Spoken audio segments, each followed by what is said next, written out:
Hello, everyone. It's Shane Kanto, your Wasteland Reviewer, and welcome to Lost in the Wasteland, my weekly interview show where I get to speak to a special guest and get to learn more about their perspective on movies. And this time, for the first third interview that I've done.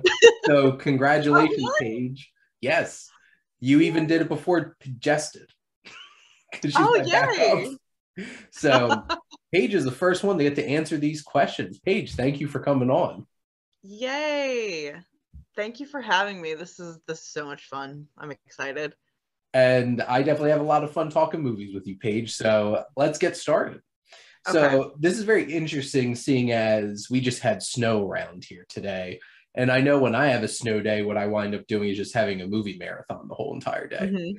Now, Paige, if you had a whole day open to just watch movies, what would be the theme of your movie marathon? Definitely horror movies. Okay. Yeah, because that's like, if I just like, I feel like this illustrates something like wrong with me, but if I just want like something on in the background, I'll put on just like shitty horror movies. What are some soothing background noise? What are some of those shitty horror movies that you pick as your background noise? Well, like literally, I actually literally did this today. I was home because of the snow, and I watched Scary Stories to Tell in the Dark, like the new one. Nice. And then Insidious 2 I had on as well. I think I've only seen the first Insidious. And it's fine. There's like 3 or 4 more, I think. Somewhere around there. They just keep going. Yeah. All the horror franchises. Now, what are some of the, if you were picking some of your favorites, what would some of those favorites be that you'd want to have during that movie marathon? That's a good, I mean, I don't know. I kind of just browse the 8 like streaming services I have. I'm rich enough to pay for them now because I'm an adult, so I have all of them. I understand. I as well. Yeah, look at us. That's the millennial dream, being able to pay for streaming services by yourself. Yeah, exactly. The millennial dream of not watching somebody else's streaming services and being the one everybody else watches your streaming services. Yes. Yeah, I had a family friend. She's a Gen Zer, and she texted me and she's like, "Can I have your Paramount Plus username?" And I'm like, "Yes, you can." Did they want to watch Yellowstone? No, they wanted to watch Evil. Oh, okay. That's like a TV show, so outside of the purview of this conversation. But it's like the worst show I've ever seen, and my sister and I watched together. It's funny, I've been watching a lot of Paramount Plus because I'm watching No Activity, which is a Funny or Die series. Oh. Yeah, okay. Will Ferrell even showed up in the first season of it. He's doing TV now. I guess doing TV isn't like something washed up actors do anymore. Well, it's funny like because everyone does it. He was on Eastbound and Down with Danny McBride, but that's HBO. So HBO is a whole other level of television. But I digress. The Ho Box Network. the home box office. Okay.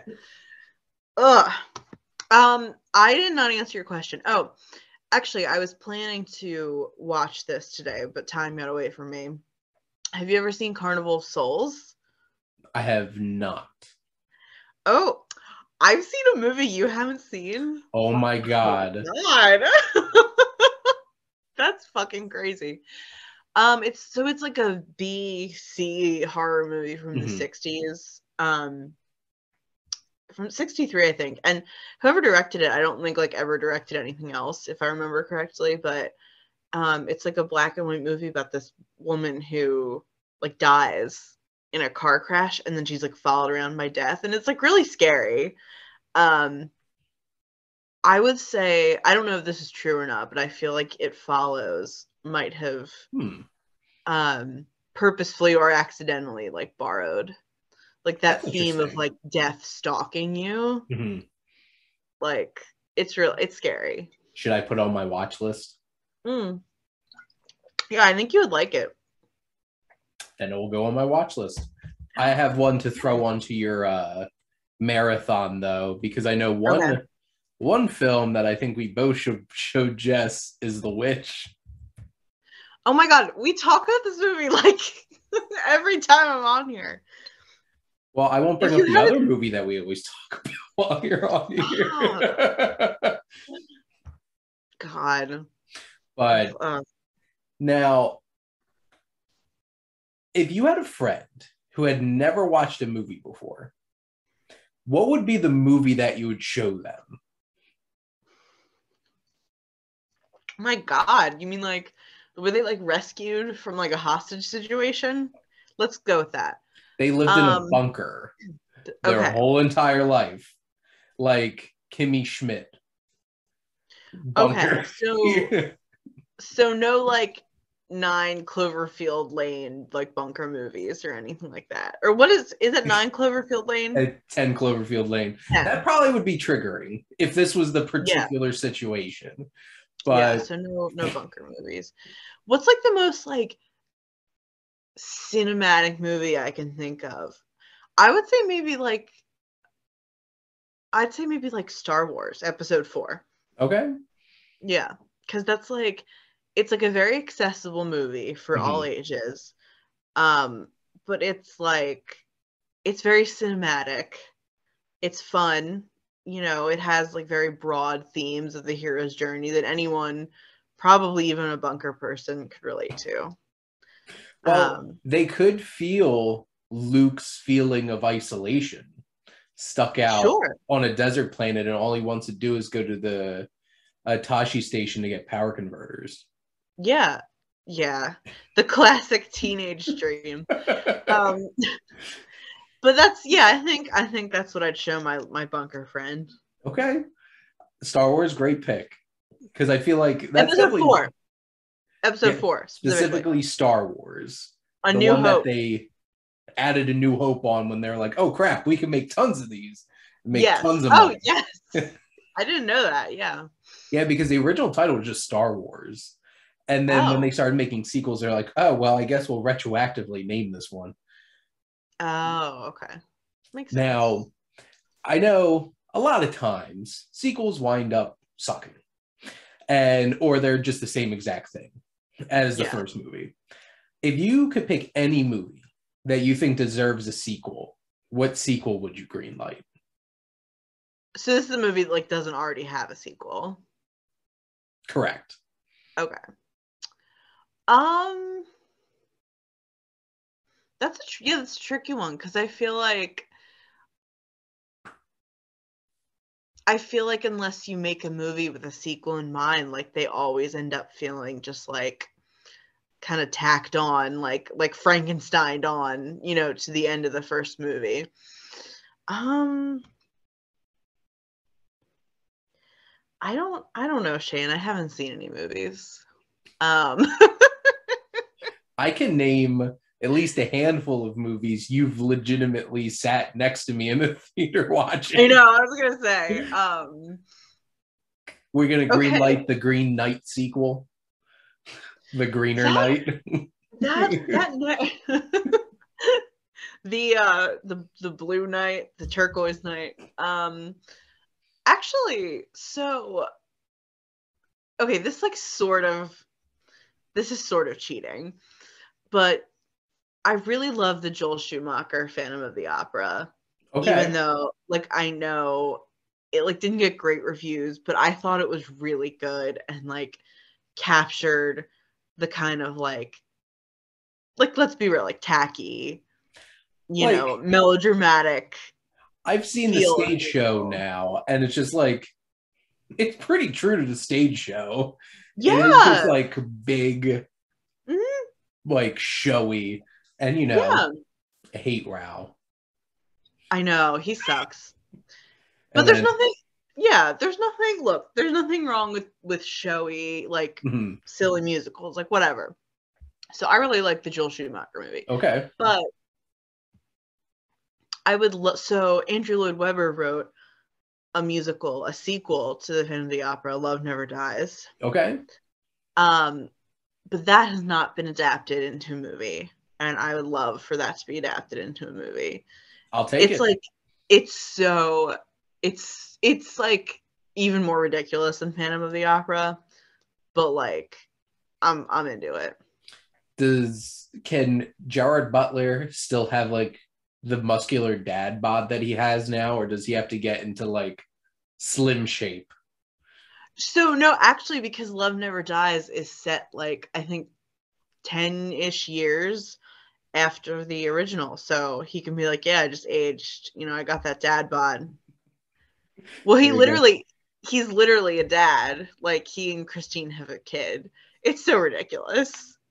Oh so my. like it's so fucking stupid. If they ever make this, I will see this with you, Paige. Okay, thank you, because nobody else will. Well, Jess will. She'll come with us.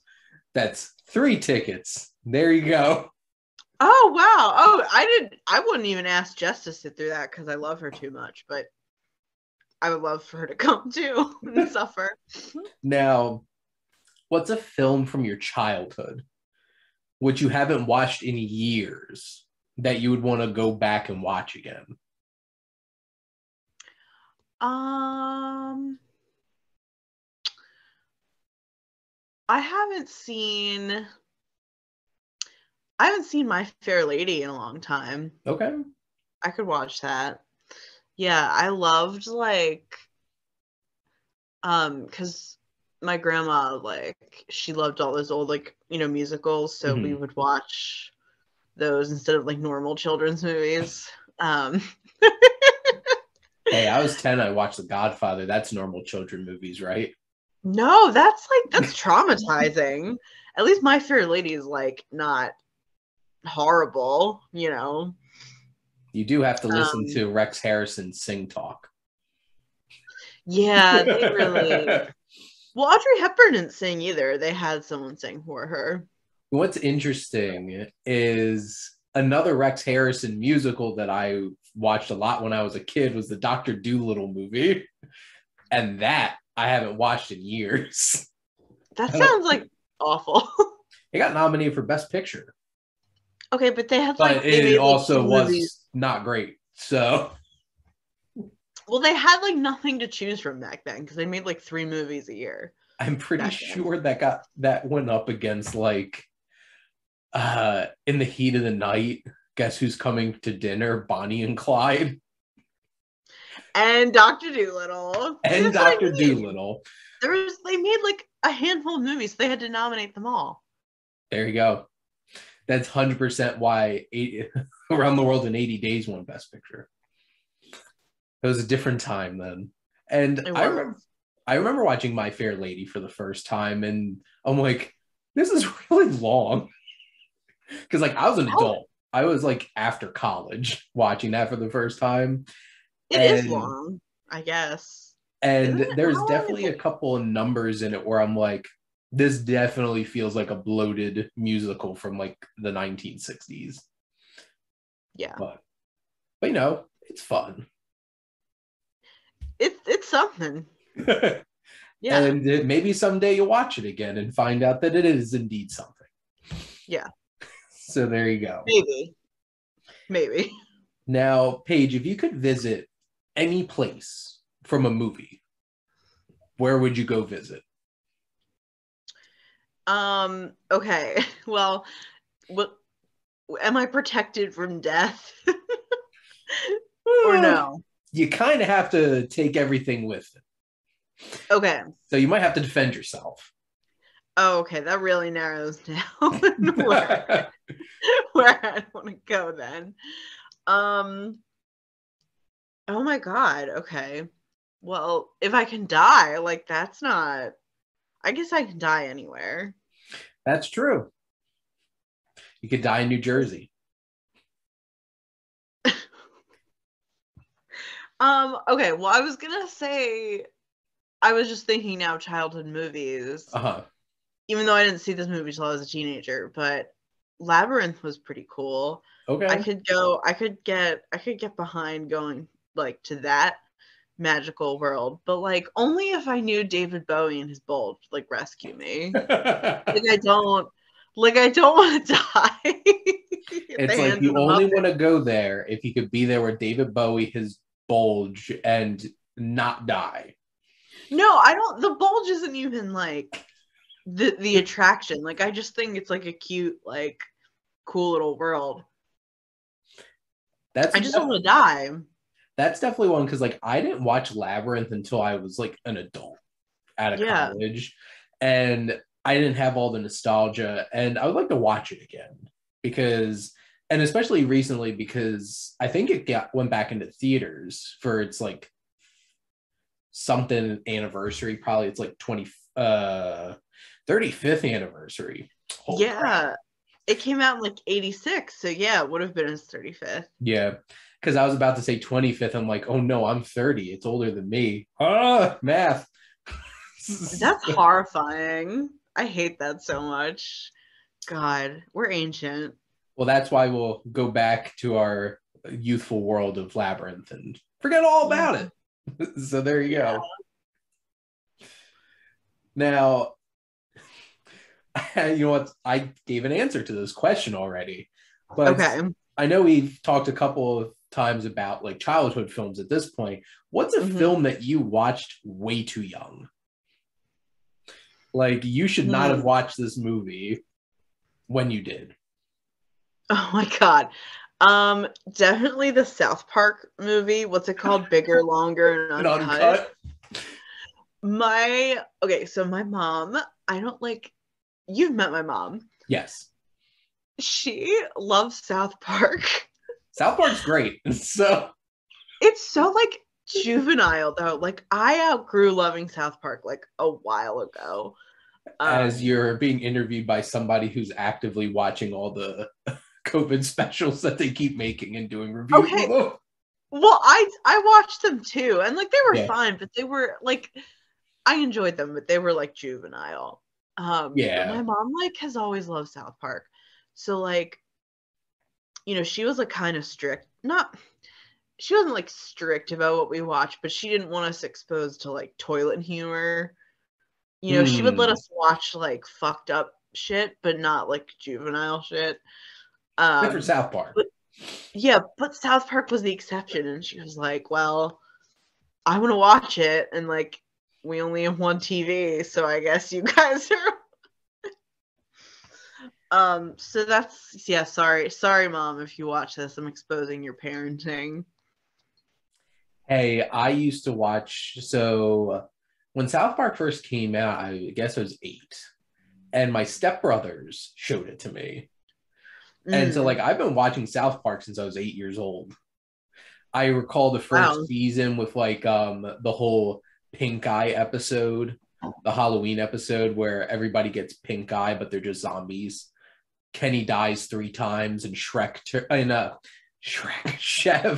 turns into a zombie and does basically Thriller. I don't remember that. I haven't seen it since I was a little kid. There was the episode where the new kid Damien showed up and actually turned out to be the spawn of Satan. And then Satan and Jesus had a boxing match. And only one person bet on Jesus. And Satan threw the fight because he bet on Jesus and took everybody's money and went back to hell with it. Wait, so I don't think that's generally how it works. Like, I don't think you're allowed to bet if you're in the fight. Like, I don't think who's going to stop Satan? I don't know. Like, I mean, who's taking the bets? This just sounds really sketchy. Well, the whole entire town of South Park sketchy. Let's be real here. But yes, I remember watching the movie, and you know what? Book of Mormon is not surprising at all after you watch the South Park movie, because like they spoof West Side Story, like the whole intercutting of the 4 different musical numbers, the Resistance one, Blame Canada, and all that stuff. Oh my God. Matt Stone and Trey Parker have a lot of really clever ideas just wrapped in toilet humor. Literal Yeah, toilet humor, especially when you have Mr. Hanky, the Christmas poo. I don't hate South Park. Like I'm pro South Park. I'm just saying, like, I don't know. I've outgrown it, I think. That's But fair. my mom hasn't, and neither is anyone else that I know. I'm just the most mature. Okay. Well, they have like 15 specials coming out on Paramount Plus in like the next year. 15? Yeah. They've already had All 4 about COVID? The last 4 were about COVID. So we'll see what the other 11 of them are, but I will be watching all of them, making the most out of my Paramount Plus subscription. I probably will too. Now, shifting gears a little bit to something maybe a little bit heavier in terms of like actual personal meaning, but what was a film experience that you feel legitimately made an impact on you and your life?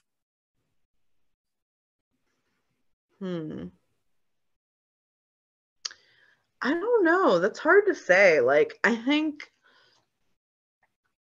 almost think like when I was a kid and a teenager, I feel like it would be easier to say like almost which films didn't have an impact on me. Like, I definitely totally lived in a fantasy world when I was a kid, and like whatever movie I had most recently seen, I would just reenact with my Barbies. Well, Or now my you could see the Sims new when I was Barbie older. movie and do the same thing. Is this an ad? Are you getting sponsored by Barbie? Is this a plug? If I was getting sponsored by Greta Gerwig, I would be excited. No, Yeah. this is Greta Gerwig's new Barbie movie starring Margot Robbie as Excuse me. Barbie. Ooh. And I Margot think Robbie is the perfect Barbie. Like, totally. there you go. But back to reenacting Um, childhood movies with your Barbies. oh man. I don't know. Um, I'm trying to think of like an example that like particularly stuck with me. I really like the Swan Princess. I Okay. have very distinct memories of like, have you ever seen it? I feel like I have, but I can't tell you anything about it right now. I feel like Yeah. I just have It's like visions of like shots from the movie in my head.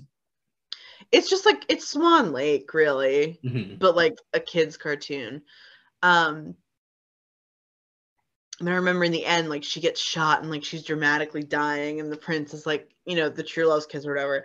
And I distinctly remember being in my like, ironically, my long Barbie nightgown, and just like watching that and dramatically reenacting it in front of the screen, and my parents being like, "What are you doing?" It's basically what they did at the end of Black Swan, right? Yeah, yeah. Minus like the dying. I mean, like I didn't actually die, I think. Um, yeah, but no, yeah, that's such a hard question to answer because it's just like any movie I saw, I would just like reenact, and I don't know is that normal? Like I feel like kids engage in pretend play, but I feel like I did. Oh, I did a lot. Yeah. I think we were like socially awkward. That's probably why. Yeah, I didn't really have friends. Oh my So god, really? Shame. I now I hate have friends. that. You have so many friends now. You have like your birthday party was crowded. That was so unexpected. Yeah, you have a lot of friends. And now you got included in a group text yesterday. Yeah, I haven't even looked at that. I'm like scared too. It was basically just to save the date for March 27th to Oscars. Oh, okay. Oscar party. Besides 2020, I've had an Oscar party every year since You like had one you had one in 2021? I literally just invited my friend Matt and Alex over, and that was about it. Okay, so that's technically a party, but it's not like a party party. No, it was a very small gathering because, like, they were one of the first people that actually stepped foot in this place. Well, besides you.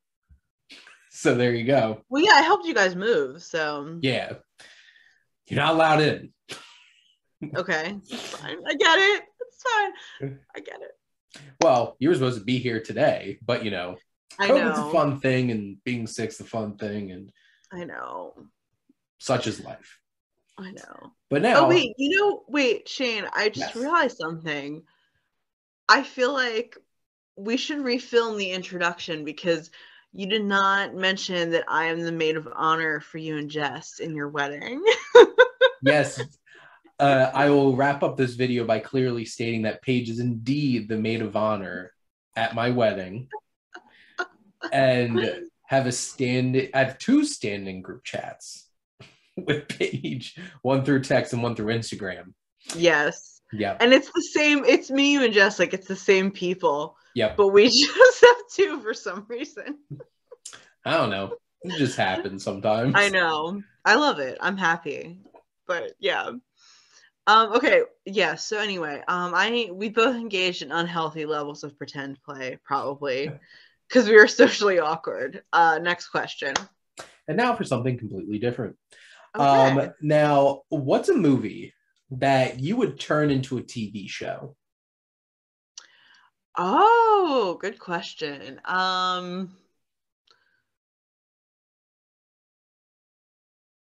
Like in terms of like, do I think it'd be good, or do I just think like it would be really interesting to see You would want to if watch somebody it. could do it? You don't have to. Well, I guess as long as you watch it, it doesn't mean it has to be good, right? It could be a train wreck, and you just want to see what happens. Yeah. Like, what if they made a Phantom of the Opera TV show? Like, I would watch the shit out of that. But it would have to be a musical. Yes. So, like, Glee. I mean, except Glee's the only musical TV show I can think of. Oh, so shamelessly plugging a fun show that's on Apple TV Plus, Schmigadoon, which is Rigadoon? It is a couple from the city who magically find themselves into like an old school small town musical, and they're like stuck there. And it's Keegan Michael Key, and I forget who the actress is, but they're stuck in this small town, and Kristen Chenoweth's in it, Alan Cummings is in it, Martin Short pops up for a hot second, and it's for a short while. Yes, he had a very short amount of time on screen. But yeah, a lot of Phantom love tonight. I would watch a Phantom TV show. Like, how would they even do that? Like, each episode is the Phantom screwing up another opera. And somebody gets murdered every episode. And then it'll be just like Murder, She Wrote. Because who would ever want to go to Cabot Cove when somebody dies literally every other week? Oh my god, I read that someone like calculated the like murder rate, and it's like the highest in the world in that like little town or something. Because somebody dies. It's a dangerous place, apparently. Yeah, like someone dies like multiple times a week. But yeah, so we will be the showrunners on the Phantom television series, where each week is a new opera and somebody dies. No, okay, I think I think it would be like, so the same plot of Phantom of the Opera would still happen, except also it would be like what's going on with the other characters while that musical's going on. So like, and that's what's going on. They're just having a different opera every week and people keep dying, and the Phantom's always the one doing it. Yeah. I want to, there's a whole entire specific episode to follow who's the really obnoxious like Italian opera singer. Oh, Carlotta. Yeah. The whole episode just following her around during the day leading up to one of her shows, and then you're just like, God, she better die the next episode. Because you're just she never does. She doesn't die. No, but no, only her hubby does. the big stereotypical fat Italian man opera singer. Yeah, and like she definitely deserved it more, but yeah, and then but then maybe like each episode would have like one song from the show, like kind of like there you go, breaking it up. And that would be a long ass show. It'd be like 24 episodes probably. That's fine. Break it up into seasons. We got seasons. We got time. Fan cast. Definitely want Antonio Banderas to be the Phantom. Oh, he's kind of old now. I'd still watch. Yeah, I mean Gerard Butler. Like, I feel like even Gerard Butler's probably a little too old now. Gerard Butler also isn't the most refined singer to have done the show either, but can it worked. Antonio Banderas sing? Look up Antonio Banderas and Sarah Brightman Phantom. Okay. Yeah. Okay, it wasn't completely out of left field. I have seen him perform the song Phantom of the Opera before. That's so weird. Like, not in a bad way. The funny thing is he sings in a decent amount of things he's in. Like, he sang in Desperado. He sang in Shrek 2, like at the end, singing Livin' La Vida Loca with Eddie Murphy. Oh, that was actually him? Yep. Oh, okay. And now Antonio Banderas just plays rich European villains in action movies. Now I'm just like, come on. Or Pedro Almodovar films, which, Pain and Glory, beautiful film. He deserved that Oscar nomination. I think Antonio Banderas is good, but no, I'll have to look that up because that's okay. All right, we can make that work. There you go. So we're greenlighting Phantom of the Opera series. It would be so horrible, Shane. It would be such a bad show. Would watch it though. I'd watch it. I would love it. Now, this could be another Phantom answer. I would question it though. I would question it though. But what's your favorite film romance?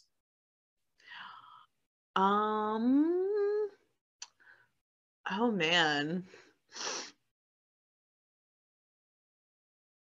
I really loved Hannibal Lecter and Clarice Starling in Hannibal. Okay. I loved that. I'll allow it. Extra points for thinking outside the box.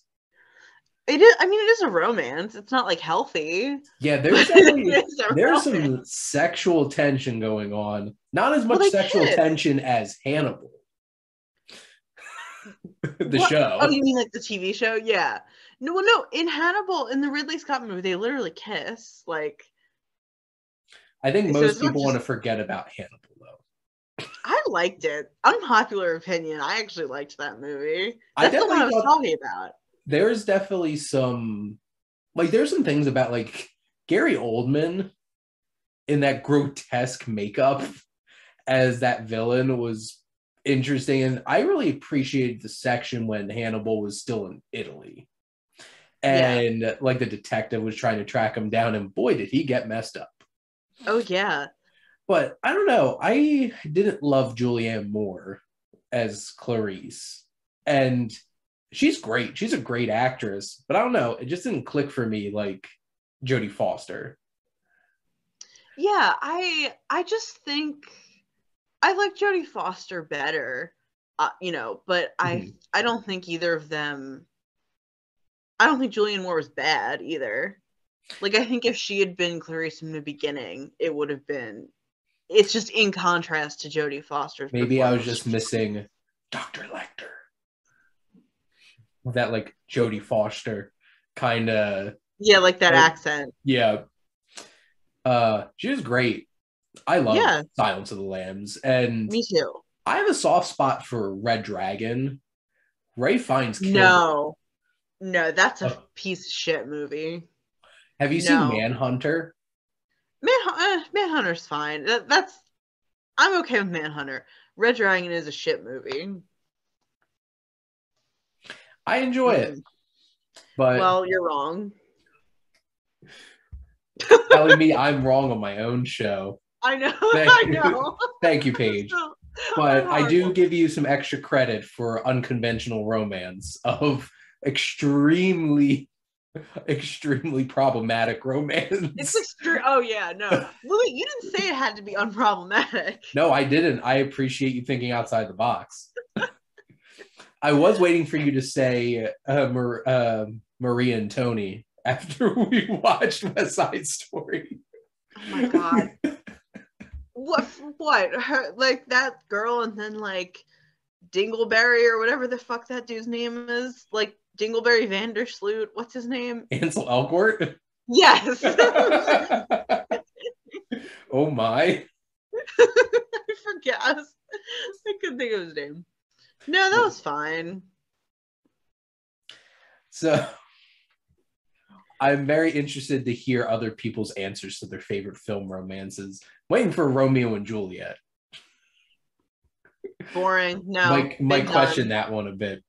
Now, my last question for you, Paige, and I'm particularly excited about this one, asking everyone who comes on for this, is if you theoretically got hired to teach a film class, what films would be in your curriculum? Oh, okay. How many films do I get? Like 5, maybe? If you could think of films, we could keep talking. I think, no, because I took a class on Kubrick and Polanski. I think it was like 8 films in the end. I don't know. I mean, like, I'm trying to think, like, thematically. Okay, here. This is perfect, actually. Okay. The class would be called Problematic Romances. Okay. In film. And actually, Phantom of the Opera and Hannibal could work. There we go. Will you use the Joel Schumacher Phantom?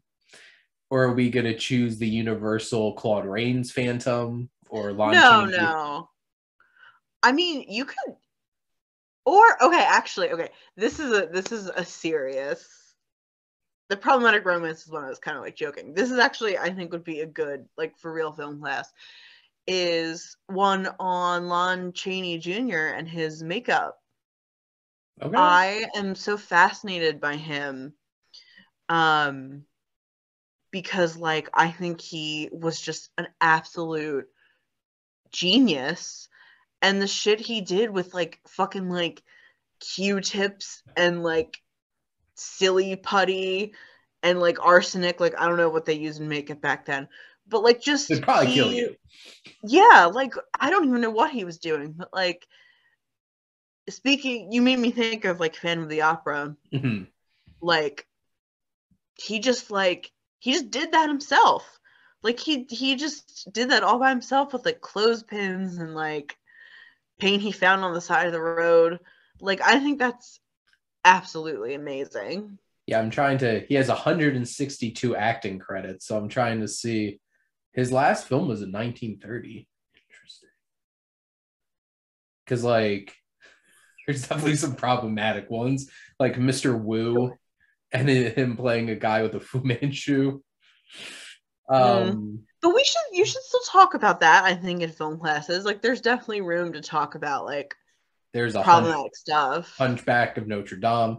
And, like, the important thing is to talk about why it's problematic. Yeah. I'm not just going to be like, oh, yellow face is fine. All right, like, let's move on. Oh, yeah, let's watch Birth of a Nation. Yeah, like, no. Okay. So you would teach your Lon Chaney class on some... I think... Oh, yeah, he's not Lon Chaney Jr. It's Lon Chaney. I don't know why I said that. Sorry. Lon Chaney Jr., the Wolfman. Yeah. I always get them confused, like, chronologically. Yes, but no. I would teach a class on Lon Chaney and his, like, insane makeup techniques. Like, I really am fascinated by that, and just kind of the ingenuity, like, people had. Like, I don't think I don't want to say kids these days, because I think it's adults too, but I don't think modern moviegoers like really appreciate it enough. Like, if you watch like the original Dracula, which I was just doing, I know, like it looks so ridiculous and cheap and like bad, but like for its time, it was so innovative. Like people don't appreciate like the reason you think of that stuff as cliche now is because some genius came up with it in the 30s. Well, what was copied. interesting is last night, Jess and I were watching The Time Machine. It's like the 1960 Time Machine with Rod Taylor in it. And like the whole entire sequence, like with the Morlocks, like they're creepy as hell. And that one particular part where he floors it into the future and this Morlock's body just like disintegrates right in front of him. And it's just like, took a lot of, like, that wasn't CGI. That was stop motion. Somebody like frame by frame by frame by frame. Yeah. And you watch something like The Thing, that poor special effects man was working 20-hour days, hopped up on like soda and sugar, staying up all night, making those crazy things. Apparently, like, checked into a... like he was actually just like on soda, like that was it. Could have been drugs too, I don't know. Okay. But like he had to go into like a hospital at the end of filming. He was in such bad shape. Oh my god. It's like John Carpenter, man. Yeah, like don't do that. Like that's like Stanley Kubrick shit right there. Yeah. One. Okay. And so They Live. I love Rowdy Roddy Piper, and he totally sells the obnoxiously long 15-minute fight scene in like an alley. But that movie was made for Kurt Russell. Like, Kurt Russell, oh yeah. You can tell that was 100% Kurt Russell.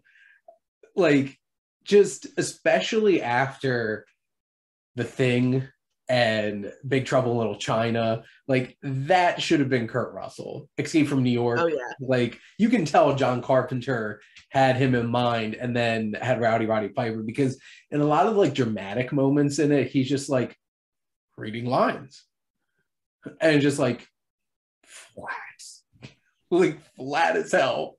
But something like that, because I'm trying to think of a lot of films that I love where I'm like not in love with the performances, and there's some that over time I've fallen more in love with, because like I love Lord of the Rings. Never the biggest fan of Elijah Wood. What?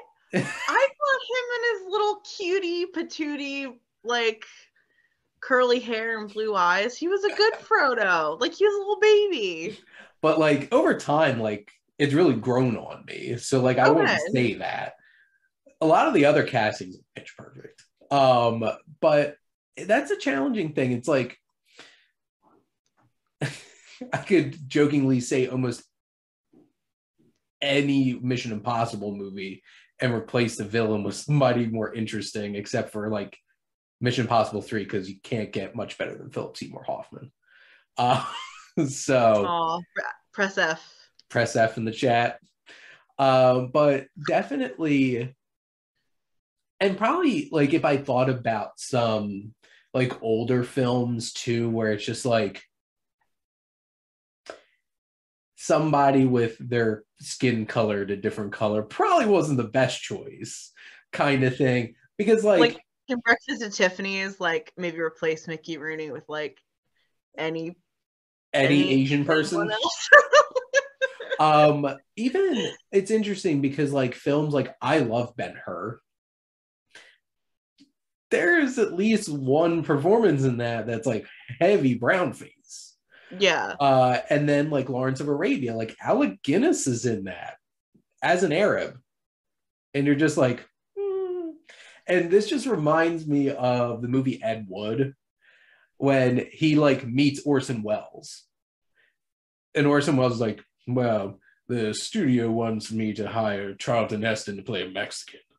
And that actually happened because that's Touch of Evil. Oh, or like in the Prince of Egypt, like Charlton Heston played like Moses. Yeah. Think A about that Jewish on Ben-Hur too, person because he was a from Egypt. Jewish prince. Yeah. But you know, like they had Yul Brynner as Ramses, and it's like Yul Brynner's like Eastern European. So like there's like a laundry list of things that you could replace like that. But like Yeah. sometimes there's just like certain films where it's just like I didn't like love the lead. There's one that's on the top of my head. I just watched it. I watched too many damn movies. You watch more. Yeah, I worry about your sanity sometimes. I did Like you somebody watch so many. I did see What? somebody tweet that if I see somebody with more than 150 ratings on Letterboxd in a year, I question their mental health. And I'm like, pardon me, but I have over 700 and I'm completely fine. Yeah. Yeah. I am the most level sane person I know. So Okay, well maybe that's true. No offense to Jess or me. But there you go. But those are some interesting thoughts, and I'll definitely come up with who I was thinking about. But like, you know, I had just been talking about They Live on my podcast with my friends, the movie club, and that was one of the things I brought up. I'm just like, Roddy Piper's not a great actor, and there's definitely parts in that movie that could have been better if it was like an actor. Yeah. And Kurt Russell would have been perfect. I'll put Kurt Russell in most things. Okay. But that was a really good question. Do you have a set? You said there was a 2-part. No, that was the 2-part. You had to pick a movie. Oh, okay. And then pick the actor. Yeah, yeah. So They Live with Kurt Russell. He'd have still the same mullet. Okay. That that Roddy Piper had. It's just a lot more swaggering. Okay. Because it's Kurt. Yeah. I love it. Okay. Great answer. Also, I just want to mention, I remember as a kid thinking Yul Brynner was a hottie, and I still think that. And there you go. That's my closing thought.